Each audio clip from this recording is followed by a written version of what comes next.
The color of cat is not important. The color of cat is not important. How the cat catches the rat is important.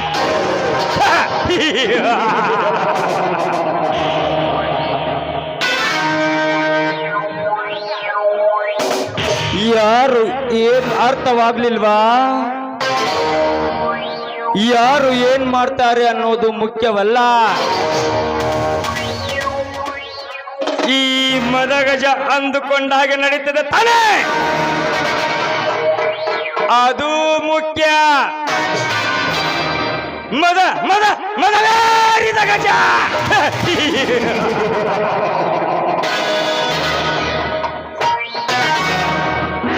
ಸಮಾಜ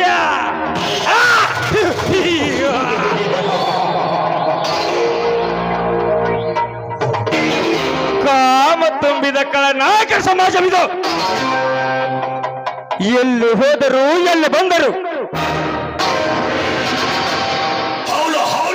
ಕೆಟ್ಟ ಶ್ರೀಮಂತರ ಹಾರಾಟವೇ ಹೆಚ್ಚಾಗಿ ಹೋಗಿದೆ ಈ ಸಮಾಜದಲ್ಲಿ. ಶ್ರೀಮಂತರ ಅಹಂಕಾರದ ಅಳುಕದ ನುಡಿಗಳನ್ನು ಕೇಳಿ ಬಡವರು ಗುಲಾಮರಾಗಿ ಹೋಗಿದ್ದಾರೆ. ಅಂತಹ ಪಾಪಿ ಶ್ರೀಮಂತರ ಹಾರಾಟಕ್ಕೆ ನಾನು ನಾಂದಿಯಾಗಲೇಬೇಕು.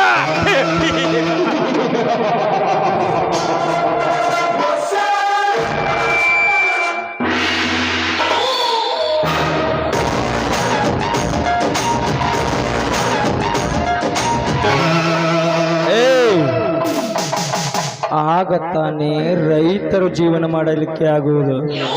ಅರ್ಥವಾಯ್ತಾ?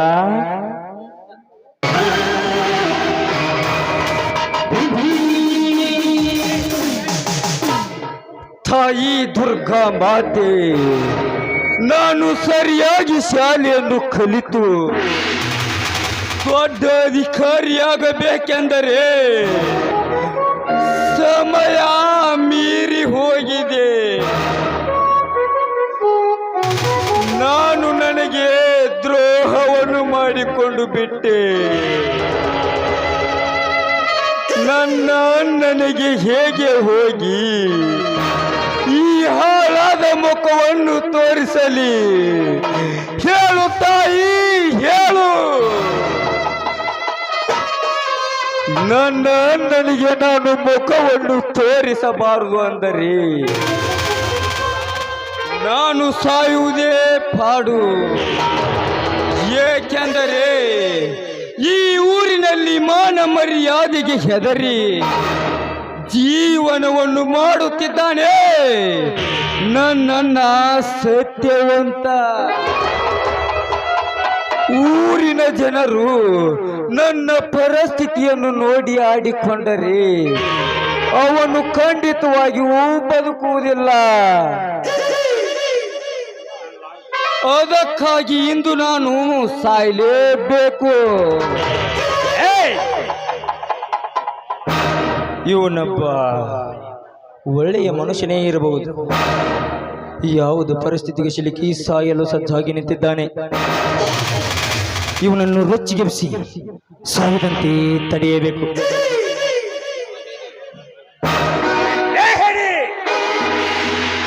ಯಾರ ನೀನು? ಯಾರು?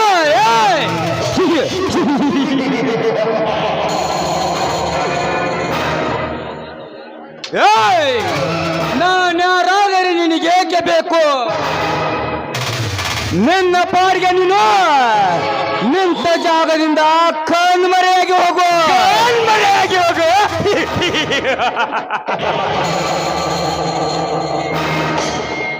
ಲೇ ಮರಿ, ಕಣ್ಮರೆಯಾಗಿ ಹೋಗಲು ಇದೇನು ನಿನ್ನ ದಾರಿ ಅಲ್ಲ. ಮಗದೀರಾ ಆದ್ರೂ ಪರವಾಗಿಲ್ಲ, ಬಟ್ ನೀನು ಸಾಯಲು ಸಜ್ಜಾಗಿ ನಿಂತಿರುವ ಕಾರಣ ಹೇಳ್ಬಿಟ್ಟು ಸಾಯಿ. ಈ ಮದಗಜನಿಗೆ ಕಾರಣ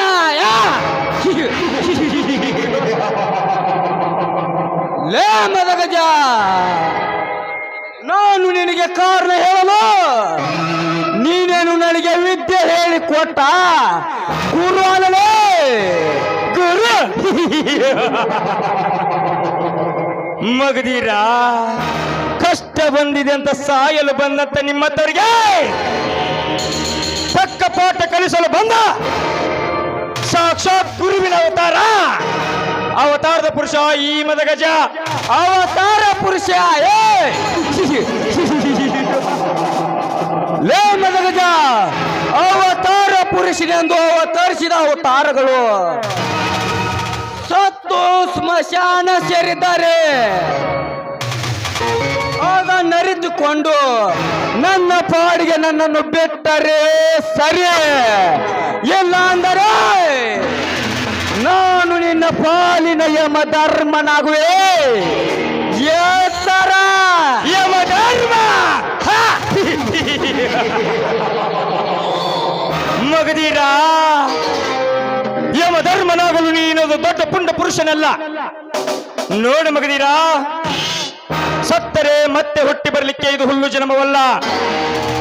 ಅದನ್ನು ತಿಳಿದು ಅರಿತುಕೊಂಡು ಮನೆಗೆ ಒಳ್ಳೆಯ ಮಗನಾಗಿ ಬದುಕು. ಅದೇ ಮಾನವನ ನಿಜವಾದ ಮನಶಕ್ತಿನ ಮೆಟ್ಟಿಲು. ನೋಡು ಮದಗಜ, ನನಗೆ ಬುದ್ಧಿ ಹೇಳಿ ನನಗೆ ಪ್ರಾಣದ ಅರಿವು ಮೂಡಿಸಿದ್ದೀಯ. ಈ ನಿನ್ನ ಉಪಕಾರವನ್ನು ಖಂಡಿತವಾಗಿಯೂ ಮರೆಯುವುದಿಲ್ಲ ಈ ಮಗದೀರ. ಮದಗಜ, ನೀನೊಬ್ಬ ಒಳ್ಳೆಯ ಮನುಷ್ಯ. ಮಗದೀರ, ಮಗದೀರ, ಅಂತಹ ಮೋಸ ನೀನೇನು ಮಾಡಿದ್ದೀಯ? ಆ ವಿಷಯವನ್ನು ನನ್ನ ಮುಂದೆ ಹೇಳ್ಬೋದು ತಾನೆ? ನನ್ನ ಒಬ್ಬ ಮಾಮೂಲಿ ಬಡ ರೈತ. ದಿನಾಲು ಕಷ್ಟಪಟ್ಟು ಬೆಳೆದು ದುಡಿದ ಹಣವನ್ನು ನನ್ನ ಧರ್ಮ ಸರಿಯಾಗಿ ಶಾಲೆಯನ್ನು ಕಲಿಯಲೆಂದು ಕೊಟ್ಟು ಕಳಿಸಿದರೆ ನಾನು ಅದೇ ಹಣದಲ್ಲಿ ಹುಡುಗಿಯರ ಜೊತೆ ಶೋಕಿ ಮಾಡಿ ಹಾಳಾಗಿ ಹೋದೆ. ಮಗದೀರ, ಮನಸ್ಸು ಯಾವಾಗ ಯಾರ ಮೇಲೆ ಆಗತ್ತಂತ ಗೊತ್ತಾಗೋದಿಲ್ಲ. ನೀನು ದುಡುಕಿ ತಪ್ಪು ಮಾಡಿ ಬಿಟ್ಟಿದ್ದೀಯ. ಇದು ಏನು ಕಾಲ ಮಿಂಚಿಲ್ಲ. ನೇರವಾಗಿ ನಿಮ್ಮ ಅಣ್ಣನ ಹತ್ರ ಹೋಗಿ, ಅಣ್ಣ ತಪ್ಪಾಯ್ತು ಅಂತೇಳಿ ಕಾಲಿಗೆ ಬಿದ್ದು ಕ್ಷಮೆಯನ್ನು ಕೇಳು. ನಿನ್ನನ್ನು ಅವರು ಕ್ಷಮಿಸುತ್ತಾರೆ. ಹಾಗೆ ಅವರನ್ನು ಚೆನ್ನಾಗಿ ನೋಡಿಕೋ. ಆಯ್ತು. ನೋಡು ಮದಗಜ, ನನಗೆ ಬುದ್ಧಿ ಹೇಳಿ ನನಗೆ ಪ್ರಾಣದ ಅರಿವು ಮೂಡಿಸಿದ್ದೀಯಾ. ಈ ನಿನ್ನ ಉಪಕಾರವನ್ನು ಖಂಡಿತವಾಗಿ ಮರೆಯುವುದಿಲ್ಲ ಈ ಮಗದೀರ. ಗಜ, ನೀನೊಬ್ಬ ಒಳ್ಳೆಯ ಮನುಷ್ಯ. ನಿನಗೆ ನಾನು ಬಹಳ ಎದುರುವಾದಿಸಿದೆ. ನನ್ನನ್ನು ಕ್ಷಮಿಸಿ ನಿನ್ನ ಗೆಳೆಯನ ಸ್ಥಾನವನ್ನು ನೀಡ್ತೀಯಾ?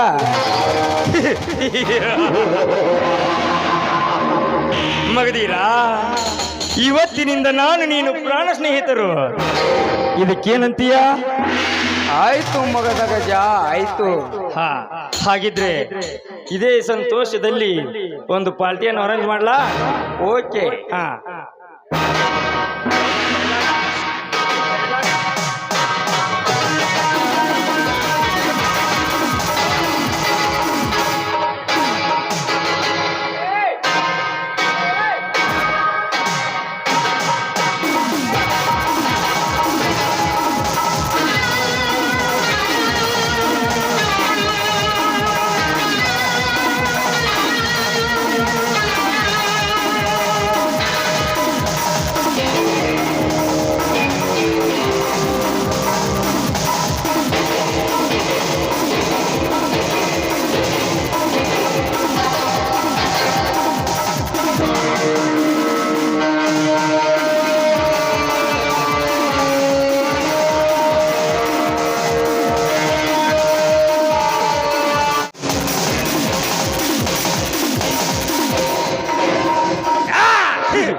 ಈ ಅಖಂಡ ಭರತ ಖಂಡಕ್ಕೆ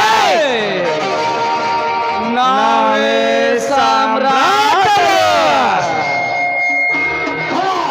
ಶತ್ರುಗಳ ಲೋಕಕ್ಕೆ ನಾವೇ ರಾಜಾದಿರಾಜರು. ರಣರಂಗದಲ್ಲಿ ರಣಹದ್ದುಗಳ ಹಾರಾಟ, ಈ ನಾಟಕದಲ್ಲಿ ಜೋಡಿ ಹುಳುಗಳ ಗೋಳಾಟ. ನಮ್ ಕ್ಯಾರೆಕ್ಟರ್ ಒಂಥರ ಹೆವಿ ಡಿಫರೆಂಟ್. ಬರುತ್ತೇವೆ ಬಾ ಗೆಳೆಯ, ಹೋಗೋಣ.